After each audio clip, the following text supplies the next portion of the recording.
Shalom saudara-saudara, hari ini kita berselancar dalam kebenaran dalam seri kitab 1 Korintus yang sekarang telah sampai 1 Korintus pasal 3 ayat yang pertama sampai dengan ayat 9 yang saya beri judul perselisihan. Kamu masih manusia duniawi. Saya bacakan firman Tuhannya, dan aku saudara-saudara pada waktu itu tidak dapat berbicara dengan kamu seperti dengan manusia rohani, tetapi hanya dengan manusia duniawi yang belum dewasa dalam Kristus. Susulah yang kuberikan kepadamu, bukanlah makanan keras, sebab kamu belum dapat menerimanya, dan sekarang pun kamu belum dapat menerimanya, karena kamu masih manusia duniawi. Sebab jika di antara kamu ada iri hati dan perselisihan, bukankah hal itu menunjukkan bahwa kamu manusia duniawi dan bahwa kamu hidup secara manusiawi? Karena jika yang seorang berkata, aku dari golongan Paulus, dan yang lain berkata, aku dari golongan Apolos, bukankah hal itu menunjukkan bahwa kamu manusia duniawi yang bukan rohani? Jadi apakah Apolos, apakah Paulus, pelayan-pelayan Tuhan yang olehnya kamu menjadi percaya, masing-masing menurut jalan yang diberikan Tuhan kepadanya? Aku menanam, Apolos menyiram, tetapi Allah yang memberi pertumbuhan. Karena itu yang penting bukanlah yang menanam atau yang menyiram, melainkan Allah yang memberi pertumbuhan. Baik yang menanam maupun yang menyiram adalah sama, dan masing-masing akan menerima upahnya sesuai dengan pekerjaannya sendiri. Karena kami adalah kawan sekerja Allah, kamu adalah ladang Allah, bangunan Allah. Saudara, judul ini adalah menunjukkan kamu masih manusia duniawi. Satu persoalan besar dari jemaat di kitab Korintus ini, yang memang juga disebut jemaat Korintus, adalah usahanya untuk mengalami berkat Allah, sementara hidupnya tetap menolak untuk memisahkan dirinya dari cara-cara dunia yang jahat. Contoh ya, di jemaat Korintus itu sedang membiarkan hal-hal berikut di dalam persekutuan mereka sebagai jemaat gereja di Korintus. Yang pertama, dalam perjalanan keselamatan yang mereka terima dari pengajaran Paulus dan pemberitaan Apolos dan yang lain-lainnya, mereka membangun perpecahan yang mementingkan diri sendiri. Yang kedua, mereka senang kembali pemikiran-pemikiran terhadap filsafat dunia. Yang ketiga, mereka membangun diri kembali dengan iri hati dan pertengkaran. Seterusnya, ya kesombongan, percabulan, perkara-perkara hukum yang sepele. Kenapa? Karena setiap sedikit ada masalah, mereka bawa ke pengadilan. Padahal kita anak-anak Tuhan diajarkan ketika kita memiliki persoalan-persoalan dan perkara-perkara hukum, kita saling mengampuni dan saling memaafkan. Sebab firman mengatakan, dengan adanya perselisihan saja di antara kamu, itu menandakan kekalahan kamu. Apalagi perselisihannya saudara membawanya ke dalam meja persidangan atau ke perkara-perkara hukum. Seterusnya dikatakan kehadiran mereka itu dalam pesta pora penyembahan berhala. Ya saudara, nanti saudara akan mendapatkan perluasannya atau pendalamannya di dalam 1 Korintus pasal 8 di perikop yang akan datang, yang Tuhan percayakan untuk saya menjelaskannya. Seterusnya penolakan pengajaran rasuli. Tanpa sadar akhirnya mereka mulai menolak pengajaran-pengajaran rasul. Bukankah awal pengajaran adalah Rasul Paulus di Korintus, baru setelah itu Apolos dan yang lain-lain. Lama-lama mereka udah ada bagian yang tidak suka Paulus, ada yang senangannya Apolos. Kan lucu, padahal dialah yang pertama kali memberitakan kabar baik. Tetapi bukan berarti Apolos juga salah, gitu ya. Tetapi inilah akibat dari kedagingan yang diperluas dalam kehidupan kita menjadi orang percaya, yang seharusnya ya tidak begitu. Nanti saya jelaskan kenapa tidak boleh kita membangun sekte-sekte atau golongan-golongan. Aku golongan Apolos, aku golongan Paulus. Nanti saya akan jelaskannya. Nah saudara, karena jemaat di Korintus gagal untuk mengerti bahwa kebenaran rasuli tentang kasih dan standar rohani, bahwa itu mutlak perlu, maka mereka menyalahgunakan karunia roh dan perjamuan Tuhan dan memutarbalikan berita Injil. Itu yang terjadi saudara. Kenapa mereka menyalahgunakan karunia roh? Mereka akhirnya mencondongkan tentang karunia-karunia tertentu menjadi sesuatu yang lebih penting, ya. Karunia membedakan roh, karunia menafsirkan roh, bahasa roh, sehingga itu dianggap sesuatu yang sangat penting. Padahal semuanya penting, sama bergunanya. Seperti tubuh, tangan, kaki, mata, telinga, itu kan berbeda saudara.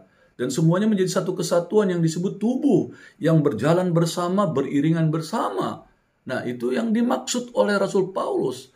Sehingga mereka pun banyak hal melakukan hal-hal yang seharusnya tidak perlu dilakukan sebagai orang percaya.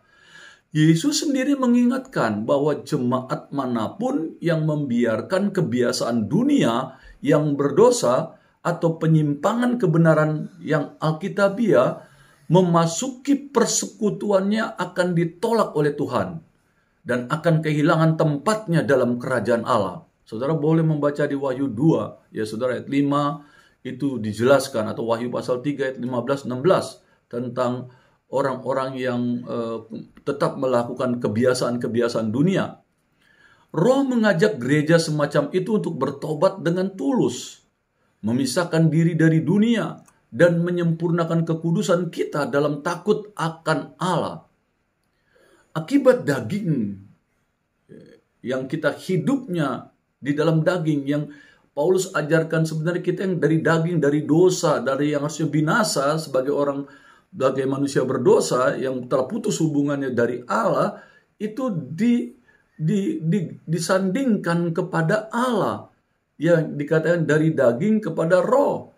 Tetapi kenapa kamu kembali lagi kepada daging dari hidupmu yang lama?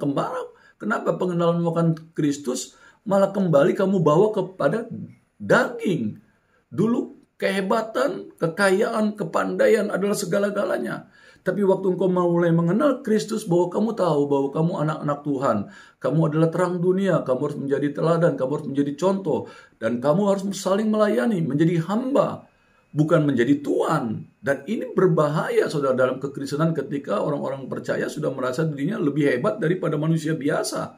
Padahal kita semakin mengenal Tuhan, semakin menjadi orang percaya, semakin humble, harusnya semakin rendah hati, karena kita tahu kita hamba. Namanya juga hamba saudara, ya. Pembantu saudara. Di dalam ayat pertama dikatakan begini, dan aku saudara-saudara pada waktu itu tidak dapat berbicara dengan kamu seperti dengan manusia rohani, tetapi hanya dengan manusia duniawi yang belum dewasa dalam Kristus. Jadi Paulus mau menjelaskan kepada orang-orang di Korintus di dalam ayat pertama ini, waktu aku bertemu dengan engkau, waktu aku berbicara dengan engkau, kamu dulu adalah manusia duniawi yang belum dewasa dalam Kristus. Nah, umat Kristen Korintus menyajikan tontonan yang aneh dengan sangat menghargai berbagai karunia. Kalau kita baca nanti 1 Korintus 12 ayat 7 sampai 10, padahal itu hal yang baik saudara, karunia-karunia itu. Tetapi sedikit sekali menghargai pesan rohani. Paulus tidak dapat berbicara dengan mereka seperti dengan manusia rohani. Nah, Rasul Paulus harus menyelesaikan dirinya dengan manusia duniawi. Waktu pertama kali Paulus mau memberitakan kabar baik di kota Korintus kepada orang-orang berdosa ini, Paulus merendahkan diri sama seperti mereka, tapi dia memiliki tujuan untuk memberitakan kabar baik, supaya mereka menjadi manusia rohani, ketemu Tuhan. Orang-orang yang belum dewasa dalam Kristus. Namun begitu terlepas dari perpecahan mereka, pergumulan mereka, dan cara-cara mereka yang kekanak-kanakan, orang-orang ini atau jemaat Korintus ini, kepada siapa Paulus sedang bicara, tetap ada di dalam Kristus karena mereka percaya Yesus, saudara. Apapun yang terjadi dengan segala karakter mereka, mereka sudah percaya Yesus sebagai Tuhan dan Juru Selamat. Rasul Paulus tidak meninggalkan mereka sebagaimana Kristus juga tidak. Jadi ketika Rasul Paulus mengetahui perbuatan mereka dari daging kepada roh dan sekarang mereka hidup seperti daging lagi, Paulus menegur tidak dalam konteks membenci, memusuhi, bahkan membuang kembali mereka ke hidup yang lama atau mereka tidak lagi menjadi bagian kerajaan Allah. Bukan. Paulus menulis 1 Korintus ini untuk membawa mereka kembali. Kamu kembali. Kamu yang dari daging kepada roh, ayo jangan lagi dari roh ke daging. Itu maksud. Jadi tujuan Paulus mengkoreksi bukan membenci atau membuang mereka dari perkumpulan kekristenan, tetapi untuk menarik mereka kembali karena dalam pelayanannya yang penuh dengan kasih, bahwa mereka itu harus diselamatkan. Dan orang-orang di Korintus atau jemaat di Korintus ini adalah orang-orang yang sudah diselamatkan pada dasarnya. Hanya pengenalan mereka, perjalanan kekristenan mereka ternyata sudah mulai berbalik arah. Nah, saudara, namun begitu terlepas dari perpecahan mereka, pergumulan mereka, dan cara mereka yang kekanak-kanakan, ini yang dikatakan kepada Paulus, ya, tidak terlepas dari golongan-golongan, ya, atau dari kegilaan mereka terhadap hikmat duniawi yang besar, yang mega, yang mereka pikir hikmat dunia itu dahsyat. Gereja Korintus tetap dalam pengertian tertentu adalah manusia rohani. Kenapa? Karena mereka percaya Yesus sebagai Tuhan dan Juru Selamat. Itu tetap harus didasarkan oleh kita orang-orang percaya. Sekalipun kita melihat ada orang yang percaya hidupnya tidak baik, ada orang percaya ternyata dalam perjalanan kekristenan dia tidak mencontohkan menjadi seorang percaya. Saudara, kita tidak membangun kebencian kepada mereka, tapi saudara tetap kita percaya mereka tetap manusia rohani yang perlu diingatkan kembali tentang jalan mereka yang tidak tepat, yang serong. Dan itu harus berani dengan tegas orang percaya mengingatkan orang percaya kembali. Itu sebabnya kita perlu beribadah, saudara, setiap minggu, supaya saudara bisa mendengarkan hamba-hamba Tuhan, mengingatkan dosa-dosamu. Barangkali sepanjang minggu, dari Senin sampai Sabtu, engkau tanpa sadar melenceng dari kebenaran firman, melenceng dari hidupmu sebagai orang yang percaya, melenceng hidupmu dari sebagai pengikut Kristus, orang Kristen, yang tidak lagi boleh mencuri, tidak lagi boleh berdusta, tidak boleh menjadi saksi yang salah, tidak boleh melakukan hal-hal yang tidak berkenan, bahkan korupsi apapun juga, saudara, tidak boleh lagi. Nah, tugas hamba-hamba Tuhan di hari Minggu ketika saudara beribadah, saudara mendapatkan pengingatkan kembali. Kalau saudara sepanjang minggu hidup telah jauh dari kehendak Tuhan, dibawa kembali. Nah, jadi begitulah pengertian teguran kitab Korintus atau surat Paulus kepada Korintus ini untuk membawa mereka kembali kepada Kristus, membawa sudut pandang mereka kembali mencintai Tuhan, menghargai Tuhan, sehingga mereka menjadi alatnya yang heran, menjadi orang percaya yang terus dalam perjalanannya, terus melakukan kehendak Tuhan. Jadi saudara, Roh Kudus terus mengajar dan memberdayakan mereka. Nah, ini yang harus diingatkan. Tapi setelah menerima Roh, mereka membolehkan sifat kedagingan muncul kembali. Nah, ini ya saudara yang Paulus tegur ini, ya, nilai-nilai kedagingan telah menawan pikiran mereka, saudara, sehingga saudara mereka tingkatan di mana Paulus tidak dapat lagi menyebut mereka sebagai manusia rohani. Seperti itu tegurannya. Dan ini penting, saudara, memperingatkan gereja-gereja, saudara, bahkan kita orang-orang percaya. Kalau saudara tidak beribadah kembali entah di hari Minggu atau saudara ada perkumpulan-perkumpulan rohani di rumahmu, saudara, saya berani ingatkan, kelamaan saudara tidak diingatkan untuk hal-hal yang tanpa saudara sudah melenceng, saudara akan semakin jauh melenceng. Dan tanpa saudara sadar, saudara Kristen KTP, tapi sebenarnya pengenalanmu akan Tuhan sudah jauh. Bahkan hidupmu sebenarnya sudah duniawi. Hanya tinggal tanda saja bahwa kamu Kristen, sebenarnya kamu tidak lagi menjadi orang percaya. Hidupmu bukan orang percaya. Nah, inilah yang sering mempermalukan Kristus untuk orang dibawa kepada Tuhan. Karena mereka melihat, kamu katanya orang Kristen, tapi hidupmu tidak menunjukkan bahwa kamu orang percaya. Kamu mencuri, kamu menipu, dan sebagainya, saudara. Dan ini yang harus dimengerti, saudara, ya, tentang kitab Korintus ini menegur orang-orang percaya, ya, yang ada di Korintus untuk hidup kembali ke dalam kasih Kristus. Rasul itu tidak meninggalkan kesan bahwa ia mengenali manusia rohani. Jadi waktu dia mendengar bahwa sikap hidup orang jemaat di Korintus seperti itu, dia kaget. Dia tidak mengenali lagi karakter manusia rohani dalam jemaat Korintus ini. Melalui bahasa yang aneh mereka ucapkan, atau dengan pengertian batin dari dorongan roh. Paulus menyebut mereka sebagai manusia rohani, maka orang-orang Kristen Korintus itu haruslah sudah matang. Tidak terpikat atau kurang terpikat oleh hikmat duniawi yang seperti didefinisikan oleh guru-guru filsafat. Sepertinya pintar, logikanya berbelat-belit kemana-kemari, mengajarkan tentang prinsip-prinsip kebenarannya. Akan menjadi tanda kedewasaan, saudara. Pada tingkatan apapun mereka itu melekat pada salib dan melayani Kristus sebagai Tuhan. Tak ada lagi kebanggaan, aku pandai, aku adalah seorang filsuf gitu. Tidak, saudara. Semakin kau kenal Kristus, semakin kau mengerti firman Allah. Kata firman Allah, kamu akan seperti padi yang penuh berisi, akan semakin menunduk. Kamu tahu bahwa kamu nothing, tidak ada apa-apa. Yang ada adalah Kristus yang memancar dalam kehidupan dan sikap kita. Pada tingkatan itu juga, saudara dan saya harus mengesampingkan cara-cara yang kekanak-kanakan. Nah, meskipun Rasul Paulus adalah orang spiritual, memiliki karunia spiritual, bahkan karunia luar biasa dari roh, mampu menilai semua hal. Karena memang demikian kata firman Allah, roh mampu menilai semua hal, tetapi kedagingan tidak mampu menilai orang yang rohani. Dan dikatakan dia memiliki pikiran Kristus dan mampu berbicara dengan hikmat Tuhan dalam suatu rahasia, kata-kata yang memang Allah taruhkan dalam hidupnya, namun tidak mengatakannya kepada mereka bahwa aku ini orang hebat, orang ahli spiritual, mengerti hal-hal yang luar biasa. Enggak.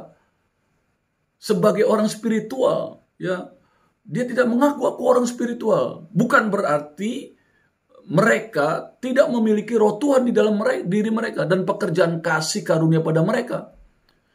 Karena jemaat di Korintus seperti yang dikatakan Rasul Paulus kemudian adalah bait Allah, bait Tuhan. Bukankah kita ini adalah bait Allah? Dan roh Tuhan tinggal di dalam mereka, di dalam jemaat Korintus, kata firman Allah. Mereka telah dibersihkan, disucikan, dan dibenarkan dalam nama Tuhan Yesus. Dan oleh roh Tuhan kita, saudara. Dan dikatakan ternyata mereka tidak memiliki ketajaman spiritual atau penilaian dalam hal-hal spiritual. Kan aneh. Jadi kalau saudara orang yang katanya orang percaya, ada Roh Kudus dalam dirimu, tapi kamu tidak dapat mengerti hal-hal spiritual dalam kebenaran firman, ada yang salah. Apakah engkau sungguh-sungguh benar percaya Yesus sebagai Tuhan dan Juru Selamat? Dan Roh Kudus diam di dalam kamu. Sebab kalau Roh Kudus diam di dalam kamu, pengenalanmu akan Kristus akan jauh lebih dalam dari apa yang dipikirkan oleh hikmat dunia, oleh ahli-ahli filsafat sekalipun. Itu alkitabiah. Tetapi sebagai orang duniawi, ini yang terlihat oleh Rasul Paulus terhadap jemaat di Korintus. Gimana nih? Katanya karunia-karunia mereka hebat. 9 karunia Roh Kudus mereka terapkan, bahasa roh, membedakan roh,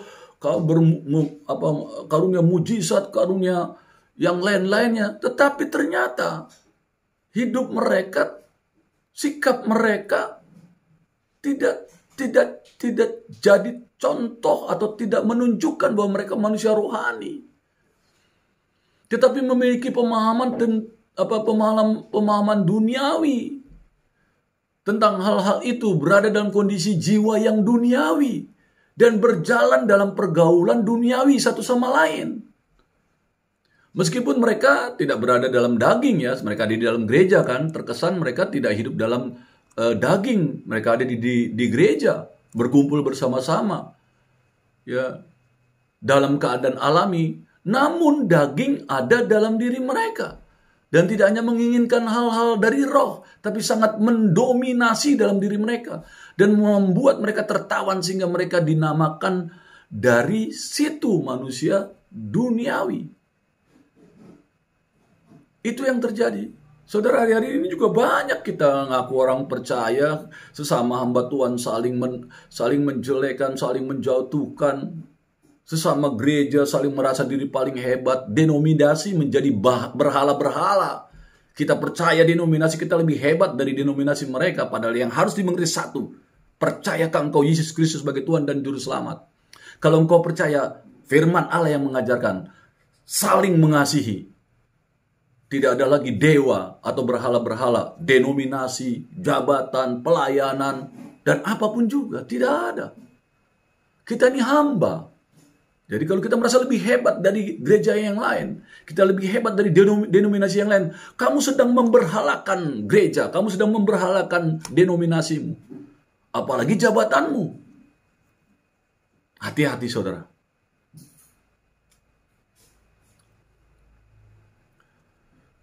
Dan ini saudara yang diingatkan oleh Rasul Paulus.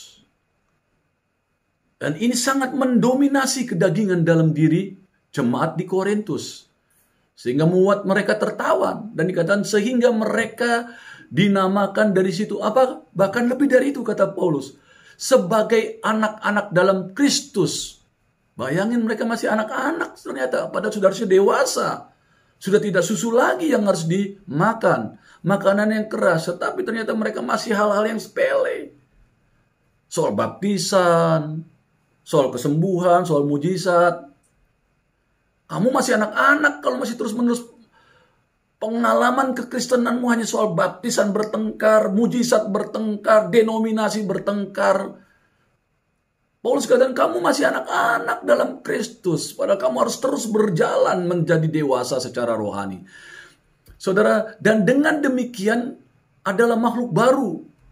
Mereka adalah orang-orang yang percaya kepada Kristus, orang-orang yang sudah bertobat. Ini jemaat Korintus.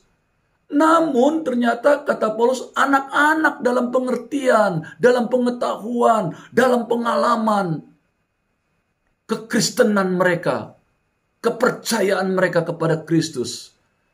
Memiliki sedikit penilaian dalam hal-hal spiritual, hanya sedikit sekali pengenalannya tentang roh, dan tidak terampil dalam firman kebenaran. Setidaknya ini adalah keadaan banyak dari mereka. Hari-hari ini begitu banyak orang-orang Kristen yang tidak ngerti firman. Karena nggak pernah baca firman Allah. Percayanya kata hamba Tuhan ini, kata hamba Tuhan itu. Nggak salah. Tapi Tuhan juga mengajarkan, baca dong firman Tuhan yang aslinya setiap hari. Minimal 5 pasal satu hari, kan 24 jam. Kamu nonton YouTube, nonton televisi, nonton apapun juga berjam-jam. Kenapa Alkitab 5 pasal saja sehari kamu tidak bisa, yang paling lama 15 menit sampai 30 menit. Kamu sudah tidak bisa membaca, sudah ngantuk. Dan terus merasa diri lebih rohani, lebih ngerti. Dapat dari hamba Tuhan yang satu pengetahuan sedikit sudah menganggap hamba Tuhan yang lain salah. Padahal kita sendiri tidak ada pembanding apakah hamba Tuhan itu benar, apa hamba Tuhan itu salah. Untuk membandingkan hamba-hamba Tuhan kata firman Allah. Untuk di hari-hari ini nabi-nabi palsu, pengajar-pengajar palsu itu banyak saudara. Caranya bagaimana mengalahkan orang-orang seperti itu, atau saudara tidak terkena oleh tipu daya nabi-nabi palsu yang hamba Tuhan yang hebat-hebat, penuh karunia dan sebagainya. Baca Alkitab. Dari kamu baca Alkitab, kamu bisa tahu bahwa pengajaran orang itu Alkitabiah atau tidak. Kenapa? Karena kamu baca Alkitab. Ketika mereka berbicara tentang iman, kamu baca Alkitab, tahu iman itu seperti apa menurut Alkitab. Ketika mereka ngomong soal mujizat, kamu tahu tentang mujizat berdasarkan Alkitab, sehingga kamu tahu orang ini mujizatnya dari Allah atau bukan. Iblis juga sanggup saudara melakukan mujizat-mujizat, para dukun hebat-hebat. Kalau tidak, dia banyak orang yang pergi ke paranormal, datang ke dukun-dukun. Dan kita juga pendeta banyak merasa bangga bisa membuat nubuatan kalimat-kalimat yang sepertinya kita adalah lebih hebat dari manusia biasa. Tidak. Kita hanya memberitakan nama Yesus. Menyatakan nama Yesus melalui perbuatan kita. Tidak boleh ada kebanggaan apapun dalam perjalanan kita menjadi orang percaya. Tidak boleh ada kehebatan sedikit pun. Hanya Kristus Yesus yang hebat. Dialah yang harus kita beritakan terus-menerus dalam kehidupan ini. Setidaknya ini adalah keadaan dari kita semua. Atau orang-orang Korintus pada saat itu. Meskipun yang lain diperkaya dalam segala ucapan dan pengetahuan. Dan dalam hal karunia tidak kalah, saudara, dengan anggota gereja yang lainnya. Nah, saudara, Paulus mengakui bahwa penting bagi dia untuk menyapa umat Kristen Korintus sebagai manusia duniawi. Ia menyajikan bukti bahwa perilaku mereka lah yang menuduh mereka sebagai manusia duniawi. Mereka membolehkan sedikit iri hati, menimbulkan gesekan di antara mereka, perselisihan mencekik kasih persaudaraan, dicekik kasih persaudaraan. Perilaku kekanak-kanakan itu akhirnya mengambil damai sejahtera mereka. Sehingga mereka membangun kelompok-kelompok yang merasa paling benar dan paling unggul. Orang Kristen hari-hari ini juga hati-hati, saudara. Cenderung menyamakan hidup menurut daging dengan dosa. Seperti pencurian, minum alkohol, judi, pornografi, penyalahgunaan obat, percabulan, dan dusta, serta lain-lain.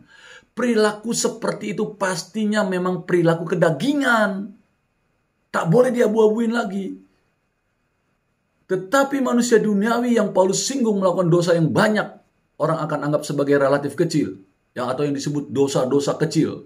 Ini yang ternyata sama bahayanya, saudara ya. Dari dosa perbuatan yang tadi saya bilang, berzina, mencuri, membunuh. Ini ada dosa-dosa kecil yang dianggap relatif kecil. Egois, persaingan, komentar yang kasar, menggosip. Dia udah gosip tanpa dipikirkan lagi. Apakah menyebabkan ini jadi hal yang baik atau buruk atau tidak baik. Sehingga lebih banyak kerusakan pada waktu kita menggosip, saudara. Hater lah kalau gitu zaman sekarang disebutnya ya. Itu akhirnya merusak kesatuan tubuh Kristus, saudara. Dan ini perilaku yang akhirnya merusak diri kita sendiri juga. Kita kan kalau membenci orang, menggosipin orang, egois, tapi sadar menjadikan diri kita jadi rusak, saudara. Kita kasar sama orang juga membuat kita rusak. Itu sepertinya sederhana loh, saudara. Tapi sama dosa besar, saudara. Ketika kamu memiliki karakter yang egois, suka ngomong kasar, asal nyatuk saja tanpa berpikir akan mendatangkan sakit hati atau sakit pikiran orang mendengar perkataan kita. Orang Kristen yang daging tidak selalu merupakan orang yang tidak diselamatkan. Atau disebut pseudo-Kristen. Meskipun mereka perlu memeriksa diri mereka dengan hati-hati. Untuk menentukan apakah pengakuan iman mereka kepada Kristus adalah tulus. Sangat mungkin mereka hanyalah bayi dalam Kristus dan perlu, saudara, untuk bertumbuh. Makanya Paulus menuliskan surat ini. Kamu ternyata masih bayi nih, masih anak-anak. Makanya dia tulis surat ini supaya jemaat di Korintus, ayo bertumbuh kembali, saling mengampuni, saling mengasihi. Jangan lagi ada perbedaan di antara kalian. Jangan lagi merasa membangun kubu-kubu. Kristuslah yang harus kalian jadikan nomor satu dalam gerejamu. Dan itu yang Paulus lakukan. Bertumbuh dalam kasih karunia dan dalam pengetahuan tentang Tuhan kita dan Juru Selamat kita, Yesus Kristus. Nah, Paulus mendesak orang Kristen untuk hidup dengan cara yang layak bagi Allah. Pertama, rendah hati, lemah lembut, dan sabar. Tunjukkanlah kasihmu dalam hal saling membantu, kata Efesus 4. Dan di jemaat Kolose pun yang menulis, tetapi sekarang buanglah semuanya ini. Apa itu? Marah, geram, kejahatan, fitnah, dan kata-kata kotor yang keluar dari mulutmu. Ini yang diajarkan Paulus, saudara. Di dalam ayat 2, 1 Korintus 3 ini dikatakan, susulah yang kuberikan kepadamu, bukanlah makanan keras, sebab kamu belum dapat menerimanya, dan sekarang pun kamu belum dapat menerimanya. Jadi Paulus merasa nyaman dalam menerapkan gaya bahasanya yang dia tuliskan kepada gereja di di Korintus ini. Bagi gereja di Tesalonika yang menuliskan adalah seorang perawat yang lembut. Kepada gereja di Korintus, ia seperti ibu yang memberikan orang-orang percaya susu untuk diminum. Mungkin 3 tahun ya telah berlalu sejak berakhirnya di mana Paulus menetap di Korintus selama 18 bulan. Selama waktu itu di sana ia meletakkan dasar ajaran Kristen. Ia telah memperkenalkan iman kepada gereja Korintus, kepada Kristus, yaitu Dia yang disalib. Pertobatan dari perbuatan-perbuatan yang sia-sia, kebangkitan orang-orang mati, dan hukuman kekal. Pada awal perjalanan rohani mereka masih muda dalam iman, saudara. Bayi di dalam Kristus. Mereka, jemaat di Korintus Paulus telah memberi makan mereka dengan hal-hal yang mendasar, yang fundamental. Susu Injil. Mereka memiliki ruang untuk pertumbuhan. Sesungguhnya, saudara, harusnya mereka sudah bertumbuh di dalam Kristus. Udah sekian tahun kan Paulus meninggalkan mereka. Tetapi mereka telah membolehkan diri mereka untuk kembali dipalingkan kepada daging yang merusak kesatuan gereja. Cara duniawi mereka telah membuat mereka tidak mampu tumbuh dewasa di dalam Kristus. Ya, makanya kita gereja banyak sekali yang tidak bertumbuh dewasa.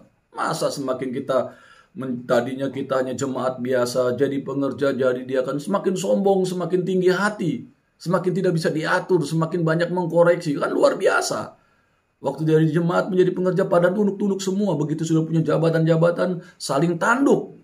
Gereja yang saling bertengkar. Mengerikan sekali gereja-gereja akhir zaman ini, saudara. Ketika Paulus memberitahu kepada pembacanya dari kitab Korintus ini, ya saudara dan saya, sekarang pun saudara dan saya belum dapat menerimanya, katanya. Paulus sedang menantang saudara dan saya untuk menyingkirkan cara-cara kekanak-kanakan ini. Masih suka membenci, sakit hati, kecewa, gosipin teman sepelayananmu, pemimpinmu dan sebagainya. Paulus mendesak mereka, saudara dan saya, untuk menyerahkan diri kembali kepada pemahaman iman yang lebih dewasa. Akibatnya, hidup saudara pasti akan lebih baik, lebih suci. Di dalam ayat 3 dikatakan, karena kamu masih manusia duniawi. Sebab jika di antara kamu ada iri hati dan perselisihan, bukankah hal itu menunjukkan bahwa kamu manusia duniawi dan bahwa kamu hidup secara manusiawi? Jadi alih-alih bersikap seperti orang yang diatur oleh roh, Paulus malah menegur bahwa gereja Korintus sedang berperilaku seperti yang diatur oleh daging. Sarkikoi. Di dalam ayat 3. Para jemaat yang terpikat oleh pengetahuan esoteris dan hikmat kemungkinan besar tersinggung oleh tuduhan Paulus ini. Mereka menganggap diri mereka sebagai manusia rohani. Mereka mengklaim sudah dewasa karena mereka ada di dalam gereja, saudara. Mereka terus bersekutu tapi saling bertengkar, saling merasa hebat. Dan mereka pikir mereka ada orang-orang rohani karena mereka di dalam gereja nih, orang-orang Korintus. Bukankah demikian juga hari-hari ini gereja-gereja Tuhan? Namun begitu Rasul Paulus mengetengahkan bukti bahwa mereka masih bersifat kedagingan. Saudara dan saya bisa jadi kita masih hidup dalam kedagingan. Padahal kita sudah melayani sekian lama dalam pelayanan kita kepada Tuhan. Tapi masih ada iri, benci, kedengkian, kejahatan, dan sebagainya. Bertobat. Tanda ketidakdewasaan jemaat Korintus, Paulus mengklaim, adalah iri hati dan perselisihan di antara mereka. Kalau gereja sekarang, di antara saudara saling berselisih. Dibandingkan saudara, Paulus dengan penulis-penulis yang lain lebih banyak menggunakan kata daging atau sar dalam bahasa Yunani. Itu melambangkan keinginan dosa yang tersembunyi di dalam hati setiap manusia. Keinginan tersebut bisa jadi menampakkan diri dalam cara yang halus atau lebih terbuka, daging. Ini adalah prinsip dinamis dari keberdosaan. Jadi berkembang, saudara, sikap keberdosaan ini dengan cara yang halus, yaitu kedagingan. Selama mereka cekcok, bersaing, berseteru dengan satu sama lain dan berdebat siapa di antara mereka yang lebih hebat, lebih berhikmat, lebih pandai, lebih mengerti. Akan sulit bagi Paulus untuk memimpin mereka lebih dekat kepada Tuhan. Demikian juga kita. Kalau kita merasa kita lebih hebat, kita sering berseteru dan sebagainya, kita akan sulit untuk diberikan pengertian, untuk saling mengampuni. Sulit sekali, karena kita merasa benar. Dan kita tidak pernah mau mengampuni orang. Ngeri kan? Katanya hamba Tuhan, pelayan Tuhan, tapi saling membenci. Cara mereka menunjukkan diri mereka yang bersifat kedagingan itu bukan rohani. Sungguh mengejutkan Paulus, karena dia sudah mengajarkan dasar-dasar kekristenan yang baik. Setelah itu dia tinggalkan gereja Korintus, dia pikir akan luar biasa. Sekalipun orang percaya yang sudah dilahirkan kembali menerima hidup baru dari roh, mereka masih mempunyai tabiat berdosa dengan kecenderungan jahatnya. Galatia 5 ayat 16-21 menjelaskan, itulah keinginan daging, saudara. Ya, saudara boleh membacanya, Galatia 5 ayat 16-21. Tabiat berdosa yang tinggal dalam mereka tidak dapat dijadikan baik. Itu harusnya dimatikan dan dikalahkan melalui apa? Kuasa dan kasih karunia Roh Kudus. Orang percaya akan menang dengan menyangkal diri setiap hari, saudara. Kata firman Allah. Ya, Matius 16 ayat 24, Roma 8 ayat 12-13, Titus 2 ayat 12. Menyingkirkan setiap rintangan dan dosa. Ibrani 12 ayat 1. Harus kita singkirkan hal-hal yang kita tahu ini bahaya nih, saya tidak boleh berdosa, aku tidak boleh menyakiti hati Tuhan. Begitu, aku kok iri sama orang ini? Oh, nggak boleh. Dia berbahagia atas berkatnya, dia berbahagia atas kepandaiannya, dia berbahagia atas kehebatan. Aku pun juga berbahagia. Tak perlu ada yang diirikan, karena setiap talenta, setiap karunia berbeda-beda. Kapasitas kita juga berbeda-beda. Kenapa kita harus iri? Dan yang paling penting, kita tidak iri bukan karena hal-hal itu, tapi kita bangga melihat orang-orang itu boleh bertumbuh dalam seluruh aspek hidupnya. Kita pun juga harus bertumbuh, tidak iri, tidak dengki. Kita bahkan senang melihat orang boleh bertumbuh. Orang percaya akan menang dan menyangkal diri sendiri setiap hari. Itu yang Tuhan inginkan. Dengan kuasa roh, orang percaya sendiri berperang melawan tabiat berdosanya. Jadi saudara, itu sebabnya Roh Kudus ada di dalam diri saudara. Roh itulah yang mengajarkan, sehingga saudara menyalipkan dosa dan mematikan setiap hari. Yang kamu tahu, kamu saudara yang tahu setiap hari dosa-dosa saudara. Matikanlah. Saudara yang tahu, kamu masih berjudi, kamu masih mencuri, kamu masih berdusta, kamu masih sering haters dan sebagainya. Tanganmu sering buat kalimat-kalimat yang menyakitkan di HP-mu. Dengan proses penyangkalan diri ini dan berserah kepada karya pengudusan Roh Kudus, mereka akan dibebaskan. Saudara dan saya akan dibebaskan dari kuasa tabiat dosa dan hidup sebagai orang Kristen yang rohani. Ya, Roma 6 ayat 13 dan Galatia 5 ayat 16 berkata demikian. Tidak semua orang Kristen berusaha untuk benar-benar mengatasi tabiat berdosa ini, saudara. Ketika berbicara kepada jemaat Korintus, Paulus menulis di dalam 1 Korintus 3 ayat 1 sampai ayat 1 dan 3 dikatakan begini, bahwa beberapa orang di antara mereka berperilaku seperti orang duniawi atau tidak rohani, sarkikos bahasa Yunaninya. Daripada terus-menerus melawan kecenderungan tabiat berdosanya, malah mereka sering menyerah sekurang-kurangnya kepada beberapa kecenderungan yang ada dalam kelemahan dalam diri mereka. Berselancar dalam kebenaran. Amin.